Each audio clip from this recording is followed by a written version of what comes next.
Dans cette vidéo, nous allons voir la définition de l'hygiène des denrées alimentaires.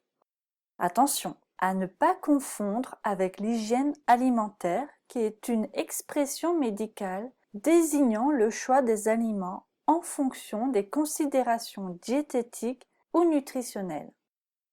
La définition sur l'hygiène des aliments est issue de la réglementation européenne numéro 852 de 2004.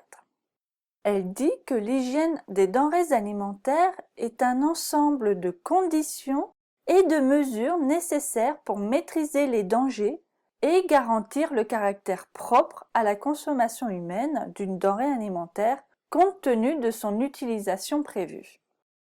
C'est-à-dire, d'après le Codex Alimentarius, que c'est des conditions et des mesures nécessaires pour assurer la sécurité et la salubrité des aliments à toutes les étapes de la chaîne alimentaire. Ces deux composantes de l'hygiène sont indissociables.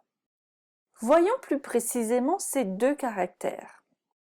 La sécurité des aliments, c'est la sécurité de garantir l'innocuité des aliments. Qu'est-ce que l'innocuité? Eh bien, c'est l'assurance que les aliments ne causeront pas de dommages aux consommateurs quand ils sont préparés ou et consommés conformément à l'usage auquel ils sont destinés. C'est-à-dire que la sécurité des aliments est la garantie que les consommateurs ne seront pas intoxiqués par ce qu'ils auront ingéré. Si par exemple, un aliment préparé détient des germes pathogènes, alors l'aliment est dangereux pour le consommateur, surtout si le germe en question peut entraîner la mort du consommateur. Ensuite, la deuxième composante de l'hygiène des aliments, c'est la salubrité des aliments. La salubrité des aliments est la résultante des caractéristiques intrinsèques de l'aliment. Ces caractéristiques sont le goût, l'odeur, la texture, la présence de germes, sans qu'ils soient pathogènes bien sûr, la présentation de l'aliment, tout ce qui caractérise une denrée alimentaire. Par conséquent, la salubrité des aliments, c'est l'assurance que les aliments, lorsqu'ils sont consommés conformément à l'usage auquel ils sont destinés, sont acceptables pour la consommation humaine. Par exemple, le goût d'un yaourt nature ayant dépassé sa DLUO est plus acide qu'à la normale. Le goût a changé, mais le yaourt n'est pas dangereux pour la santé du consommateur. Le yaourt a développé un point moins agréable, c'est sûr, et les consommateurs peuvent être déçus. En conclusion, l'hygiène des denrées alimentaires, c'est de s'assurer de la sécurité et de la salubrité des aliments, et ceci à toutes les étapes de la chaîne alimentaire.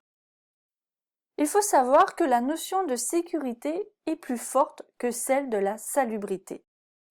En effet, les conséquences en cas d'insécurité entraîneront des pertes de marché. En d'autres termes, les clients se détourneront de la marque qui les aura mis en danger. Alors qu'en cas d'insalubrité, nous aurons simplement des pertes de produits. Plusieurs rapports français ont démontré que depuis l'entrée en vigueur du paquet hygiène en 2006, il y a de nombreuses lacunes sur l'hygiène des denrées alimentaires au sein des établissements de la restauration commerciale. C'est pourquoi le gouvernement français a mis en place un arrêté relatif à la formation en matière d'hygiène pour ce type d'établissement, d'où votre présence ici. Retenez bien que l'hygiène des aliments est composée de la sécurité et de la salubrité des aliments. Ces deux termes sont indissociables et donc les conséquences d'un manque d'hygiène peuvent être graves. Mais qu'est-ce qu'un client consommateur peut trouver de dangereux dans la préparation de vos plats? C'est ce que nous allons voir maintenant.